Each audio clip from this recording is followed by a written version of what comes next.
모든 걱정 잊어버려 새로운 날이 오니까 사랑으로 가득 찬 마음 서로를 생각하며 살아 함께하는 이 순간. 이 에베소서의 말씀은 다른 분들에게 주시는 말씀이 아니라 이제 예수님의 제자들이 되어서 예수님을 믿는 사람들이 되어서 살아가는 성도님들에게, 곧 교회의 교인들에게 주시는 말씀입니다. 그래서 우리가 이 에베소서를 잘 공부하면 교회에서의 삶이 어떠해야 하는지, 또 교회 밖에서 다른 사람이 아니라 교인으로서 살아가는 모습이 어떠해야 되는지를 우리가 잘 배울 수가 있습니다. 오늘 성경 말씀에 나오는 단어들 중에 아주 중요한 단어가 두 가지가 나오고 있는데, 그것이 바로 사랑이라고 하는 단어하고 빛이라고 하는 단어예요. 근데 사랑이라고 하는 단어, 빛이라고 하는 단어가 무엇이냐면 바로 하나님을 묘사하는 단어라고 하는 거예요. 오늘은 이 에베소서는 사도 바울이 쓰고 있지만은 또 다른 사도인 사도 요한도 요한 1서에서 이렇게 보게 되어지면 우리 하나님을 묘사할 때 사랑이라고 하는 단어로, 또한 빛이라고 하는 단어로 이렇게 묘사하고 있는 것을 볼 수가 있어요. 특별히 이 사랑이라고 하는 것은 하나님의 성품입니다. 하나님의 인격입니다. 그래서 이 하나님은 사랑이라고 하는 것을 굉장히 강조하고 있는 교회를 우리가 알고 있죠. 우리 합동교회 합동교파 중에 하나인데, 여러분들도 잘 알고 있는 오카는 목사님이 개척하셔서 크게 세우셨던 사랑의 교회. 그분은 이제 그렇게 은혜 받으셨나 봐요. 우리 하나님은 내 삶으로 볼 때, 내 신앙으로 볼 때 진짜 사랑이셔. 이 사도 요한과 같이 하나님은 사랑이셔. 여기에 정말 큰 은혜를 받으셔가지고 이제 교회를 개척할 때 그 이름을 사랑이라고 해서 사랑의 교회라고 했잖아요. 우리 사도 요한과 같은 경우에도 그분이 장수하셨다는 거 알고 있죠. 이제 90세를 이렇게 넘게 이렇게 사셨는데, 이제 예수님을 믿는 사람들이 이제 많아지게 되니까, 이제 예수님을 모르는 사람들은, 그러니까 생전에 보지 못하는 사람들은 우리 예수님이 어떻게 생기셨어요? 또 예수님은 어떻게 사셨어요? 어떤 모습이세요? 이게 궁금할 거 아닙니까? 그죠? 예수님을 믿지만은 예수님을 못 봤는데. 근데 예수님을 이제 직접 본 사람이 누구밖에 없어요? 이제 한 90년 이렇게, 서기 90년 이렇게 지나가다 보니까 사도 요한밖에 없는 거예요. 그래서 사도 요한을 딱 모셔다가, 사도 요한님 생전에 예수님을 따라다니셨잖아요. 근데 그때 예수님 어떤 분이셨어요? 이렇게 물어보고 싶잖아요. 그 궁금증이 있지 않겠어요? 근데 아무도 아는 사람이 없으니까 이제 사도 요한한테 묻는데, 사도 요한도 나이가 많잖아요. 90세 되면은. 지금은 그래도 90세 돼도 이렇게 성성하게 잘 걸어다니신 분들도 많지만은, 그 당시에 평균 수명으로 따지면은 90세라고 하는 것은 엄청 다른 분들에 비하면 2배, 3배 막 이렇게 사신 그런 수명에 해당되거든요. 그래서 이제 90세가 넘으시니까 이제 활동하기도 힘드시고 그러시는데, 하도 사람들이 예수님에 대해서 알고 싶으니까 이분을 모셔다가 오는 거예요. 옆에서 막 부축해가지고 근데 이제 늙으셔서 말씀도 잘 못하시는데, 그런 그분을 모셔다 놓고 우리 예수님은 어떤 분이십니까? 이렇게 물으면서 사도 요한의 대답을 기다리는데, 사도 요한은 길게도 설교를 못 하셨대요. 나이가 드셔서는 90이 넘어. 우리 예수님 딱 이 한마디만 하셨대요. 예수님은 사랑이셨어. 예수님은 사랑이셨어. 예수님은 사랑이야. 근데 이 한 문장만 하는데도 그냥 거기 있는 모든 사람들이 그냥 다 눈물을 흘릴 정도로, 은혜를 받을 정도로의 그런 정말 감격적인 그런 설교의 말씀이 되셨다고 해요. 그래서 사도 요한 같은 경우를 별명으로 그렇게 부르잖아요. 사랑의 사도 요한. 사랑의 사도 요한. 근데 여러분이 잘 아시는 것처럼 이 사도 요한이 예수님 따라다닐 때에는 그렇게 우리가 보는 저 사람은 진짜 너무 착한 분이야, 사랑밖에 모르는 그런 사람이 아니었잖아요. 처음 예수님을 따라다닐 때는 그 형제 야고보와 함께 어떤 별명을 가지고 있었느냐면은 무서움의 사람이었어요. 그래서 하도 성격이 불같았기 때문에 젊었을 때에 그의 별명이 뭐냐면은 우레의 아들들, 그 형제.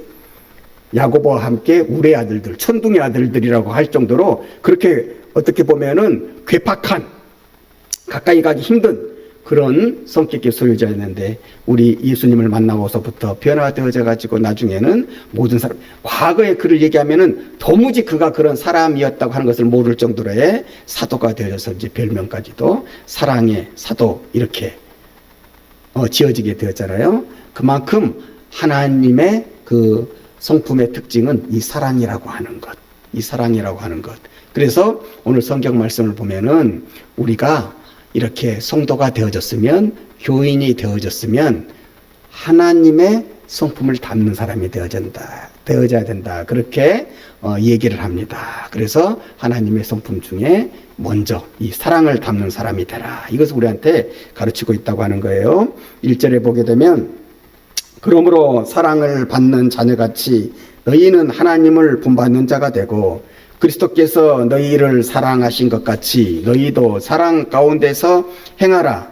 그는 우리를 위하여 자신을 버리사 향기로운 제물과 희생 제물로 하나님께 드리셨느니라. 우리 보고 우리 주님의 사랑을 본받는 자가 되라고 그렇게 말씀하십니다. 이 본받는 자가 되라고 하는 성경 언어의 뜻은 무엇이냐면은 흉내라도 내는 것을 얘기하는 거예요. 우리가 주님의 사랑을 본받는다고 할 때 우리가 주님이 사랑하시는 것처럼 우리가 다 그 정도까지 사랑할 수는 없잖아요. 그래서 그것을 얘기하시는 것이 아니라 꼭 주님과 같이 사랑하라고 그런 사랑의 수준을 얘기하시는 것이 아니라 사랑을 본받는 자가 되라. 여기서는 그 주님의 사랑을 알고 그 주님의 사랑을 흉내내는 자. 우리가 어느 분이 너무 좋으면은 막 그분을 흉내내게 되잖아요. 그분의 행동, 그분의 밥 먹는 것, 그분의 어떤 말의 어떤 뉘앙스, 이런 것도 우리가 그분을 너무 좋아하다 보면 그렇게 본받고 흉내도 내게 되잖아요. 그런 것처럼 예수님의 사랑을 본받는 자, 흉내라도 내는 자가 되라. 우리가 흉내를 조금씩 내다 보면은요, 점점 더 나아져서 어느 수준에까지 이렇게 올라갈 수가 있잖아요. 그런 것처럼 우리 주님의 사랑을 본받는 자가 되십시오. 흉내를 내는 자, 아유 나는 그런 수준에 갈 수 없어, 그렇게 얘기하지 말고 우리 주님의 그 사랑을 흉내내는 자가 되라. 여러분, 성경 속에 위대한 인물들 많이 있잖아요. 뭐 아브라함도 있고 이삭도, 야곱도 있고. 우리 성경은 뭐라고 말씀하시냐면, 그런 사람들과 너희가 별반 다를 것 없다고 얘기하는 거예요. 하나님의 은혜 안에서 그렇게 만들어진 사람이니, 그 자리까지 올라간 사람이니, 너희들도 은혜를 받아서 그런 위치에 올라가도록, 그들과 우리와의 차이를, 갭을 이렇게 뛰어넘어서 우리가 저 자리에 못 올라간다고 얘기하지 말고, 저들도 하나님의 은혜 가운데에 저 자리에 올라간 사람들이니 너희도 은혜 받아서 그 자리에까지 올라가라. 그렇게 말씀하고 있다는 사실을 우리가 알아야 하는 것입니다. 마찬가지로 우리가 예수님의 사랑을, 아유 예수님처럼 어떻게 사랑해?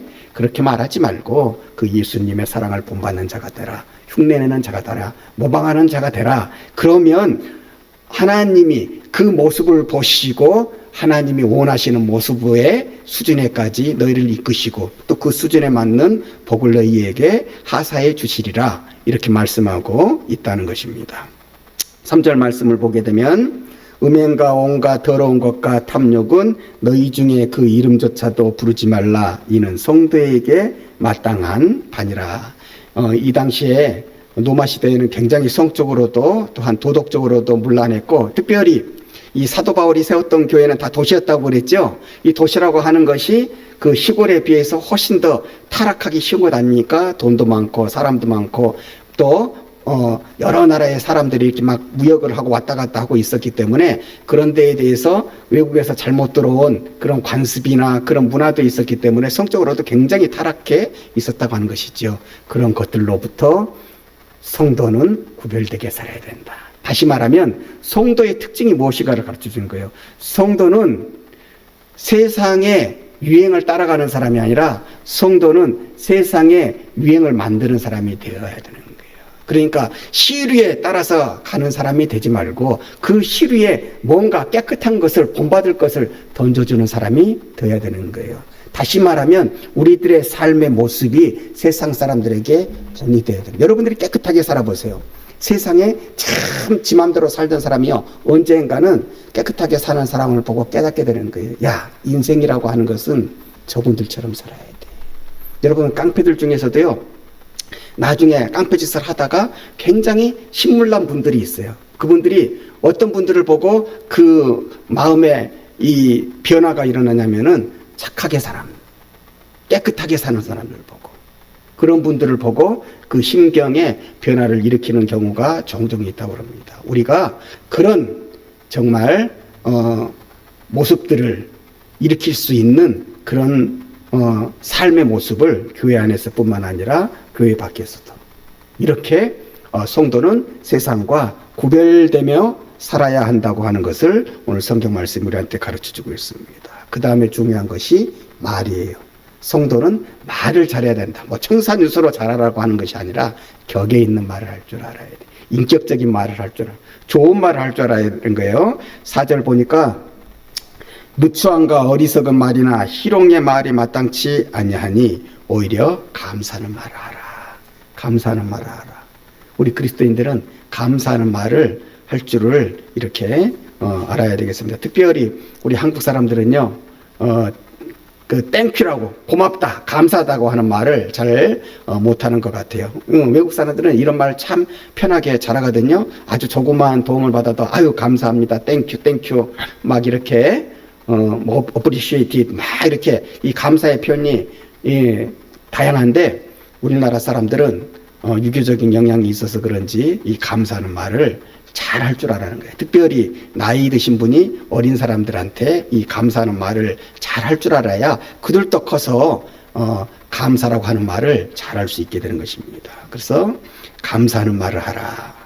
5절 말씀을 보면 너희도 정녕 이것을 알거니와 음행하는 자마다 더러운 자나 탐하는 자 곧 우상 숭배자는 다 그리스도와 하나님의 나라에서 기업을 얻지 못하나니 6절 말씀에 누구든지 헛된 말로 너희를 속이지 못하게 하라. 이로 말미암아 하나님의 진노가 불순종의 아들들에게 임하나니 그러므로 그들과 함께하는 자가 되지 말라. 특별히 에베소 교회에 들어와서 복음을 변질시키는 우리가 지난 오후 예배 시간 때에 얘기를 나눴잖아요. 우리를 자꾸 미혹하는, 자꾸 복음에서 이렇게 벗어나게 하려고 하는, 복음을 이렇게 싹짝 이렇게 바꾸는 그런 이단들, 미혹하는 그런 이단들이 이 시대에도 굉장히 많이 있었단 말이에요.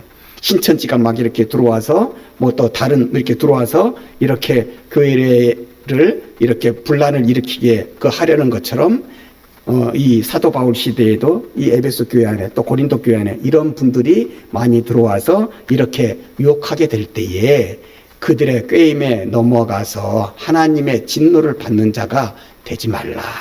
거기에서 말씀을 분별할 줄 아는 자가 되라고 하는 말을 하는 것입니다.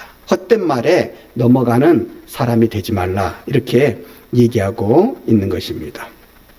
8절 말씀, 너희가 전에는 어둠이더니 이제는 주 안에서 빛이라. 빛의 자녀들처럼. 자, 우리의 신분을 얘기해 주시는 거예요. 이제는 우리가 어둠의 자녀가 아니라고 하는 거예요. 빛의 자녀라고 하는 거예요. 또 죄의 자녀가 아니라 의인의 자녀가 되었다고 하는 거예요. 여러분, 빛의 자녀가 어떻게 살아가야 하는지 9절에 나오고 있죠. 빛의 열매는 모든 착함과 의로움과 진실함에 있느니라. 바로 이 말씀이 갈라디아서 5장 22절 이하에 보게 되면은 구체적으로 성령의 9가지 열매로 나오는 거예요. 사랑과 희락과 화평과 오래 참음과 자비와 양성과 충성과 온유와 절제.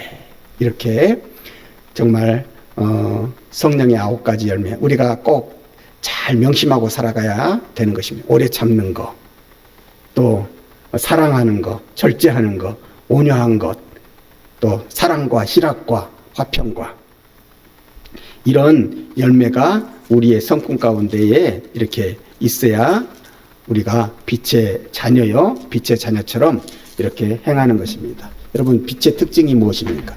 빛의 특징이 중에 한 가지가 뭐냐면은 빛이 들어옴으로 인해서 그 주위에 나쁘고 좋은 것들이 이렇게 분별이 되어진다고 하는 거예요.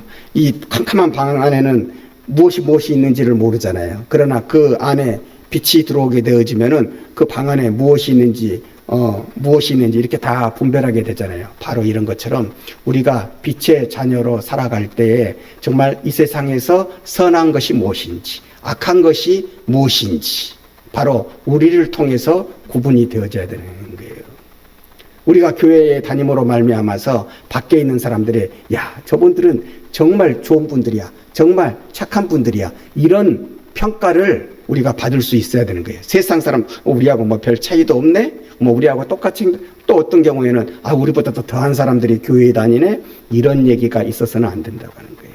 빛이 들어오면 어둠을 가르게 되듯이, 빛이 들어옴으로 인해서 모든 것이 밝히 드러나게 되어지듯이, 예수님이 우리에게 들어오심으로 말미암아서 우리가 영적으로 축복받은 자와 축복받지 못한 자가 갈라지는 것처럼 우리가 세상에 있음으로 말미암아서 좋은 것과 선한 것의 구별함이 우리를 통해서도 비춰져야 된다고 하는 거예요. 그러니까 교회 안에서만 착하면 되는 것이 아니라 세상에서도 착해야 되는 거예요. 교회 안에서만 선해야 되는 것이 아니라 세상에서도 선해야 되는 거예요. 교회에서만 칭찬을 받는 것이 아니라 세상에서도 칭찬을 받아야 하는 것입니다.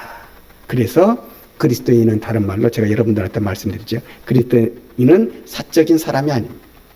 그리스도인은 공인입니다. 공적인 사람입니다. 텔레비전에 나오는 사람들이, 우리가 알고 있는 이름의 연예인들이 공인이 아니라 진짜 영적으로 공인은 바로 예수님을 믿는 우리들이 영적인 공인이니, 세상에서도 교회 안에서도 정말 아름답게 빛을 발하며 살아가는 사람이 돼.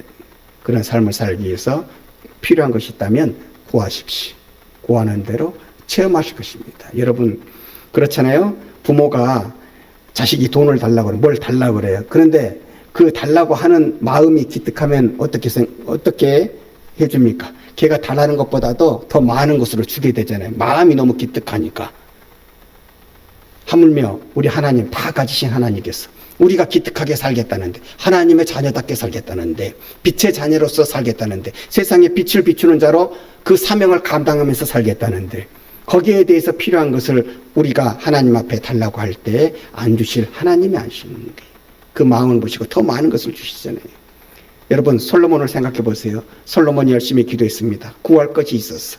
그래서 하나님이 응답해 주셨어요. 그래, 네가 그렇게 열심히 기도하니 네가 왜 기도했니? 무엇을 원하니? 하나님, 저에게 지혜를 주십시오. 이 하나님의 백성을 다스려 가기 위해서 필요한 것은 지혜입니다. 하나님이 너무 감격하셨더니 지혜만 주셨습니까? 아니다. 백성들을 다스리려면 부귀와 영화도 필요하니 그 모든 것도 내가 마음이 기뻐서 덤으로 주노라. 이렇게 다 채워주셨습니다. 이런 기도의 응답으로 우리 한성교회 믿음의 식구들은 살아가야 할 것입니다. 그 안에 그 축복이 사랑하는 여러분들과 함께 하시기를 주님의 이름으로 축원을 드립니다.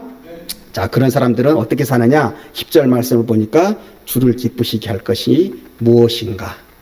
시험하여 보라. 주를 기쁘시게 할 것이 무엇인가? 우리가 어떻게 살아가야 되는지 알겠지요?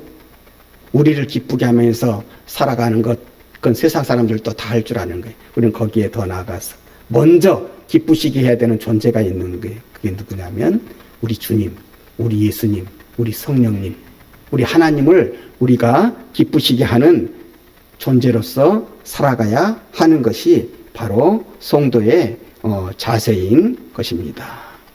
11절 말씀에 너희는 열매 없는 어둠의 일에 참여하지 말고 도리어 책망하라. 그들이 은밀히 행하는 것들은 말하기도 부끄러운 것들이라. 13절 그러나 책망을 받는 모든 것은 빛으로 말미암아 드러나나니 드러나는 것마다 빛이니라.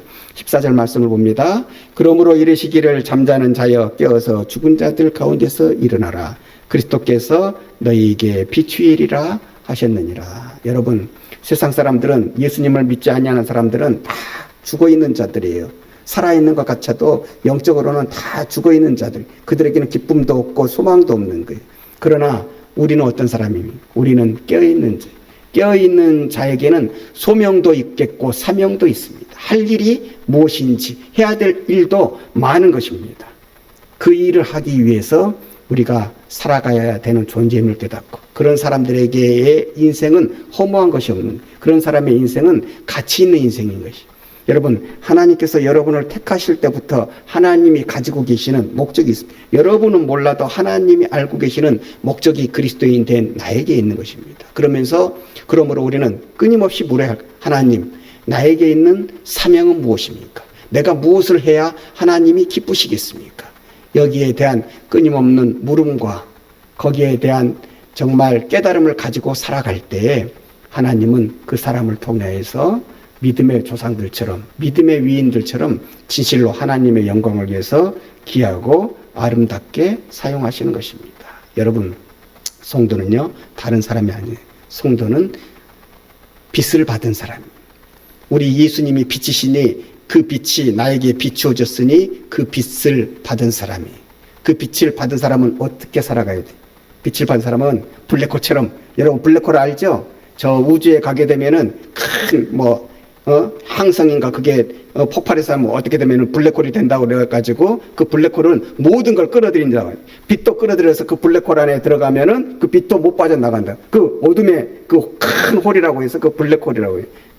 우리는 블랙홀이 되면 안 되는 거예요. 그 큰 은혜를 받았으니, 그 큰 사랑을 받았으니 블랙홀이 되지 말고 그 큰 사랑, 그 큰 은혜를 이렇게 비추는, 다른 곳으로 비추는, 세상을 향하여서 비추는 사람들이 돼야 되는 거예요. 그게 우리의 사명인 것입니다. 여러분, 빛은 반사하는 것에 따라서 태양의 빛을 반사하는 것에 따라서 이 달들의 이름이 달라지잖아요. 어떤 달이 있습니까? 조그만 달, 초생달, 그리고 반달, 그리고 동그란 보름달이 있죠. 우리가 어떻게 살아야 되니? 받은 은혜를 이만큼만 반사하고 사시겠습니까? 세상에 내놓고 사시겠습니까? 아니면 반달만큼 내놓고 사시겠습니까? 아니면 보름달만큼 내놓고 사시겠습니까? 보름달만큼 내놓고 사시는 우리 주님이 주시는 그 빛을, 축복을 그렇게 세상에 보름달만큼 온전하게 하나님이 원하시는 것만큼 그렇게 반사하며 내놓으며 베풀며 살아가시는 우리 성도님들이 되시기를 바랍니다. 그 은혜로운 삶을 살기 위해서 보름달과 같은 은혜도 사랑도 축복도 빛도 받으시기를 주님의 이름으로 축원합니다. 교회는, 성도는 이렇게 세상과 구별되며 사는 것입니다. 여러분을 통하여서 하나님이 기뻐하시고 세상이 유익해지는 그런 은혜로운 길을 우리 믿음의 식구들이 다 걸어가시기를 주님의 이름으로 축원합니다. 희망의 빛이 오네.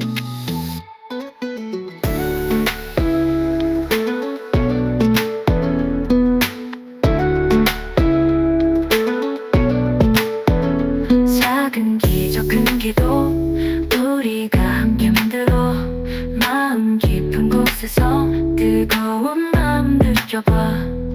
새벽이 밝아오는 그 시간 기쁨이 우리 감싸고 희망이 넘치는 세상 우리가 꿈꾸던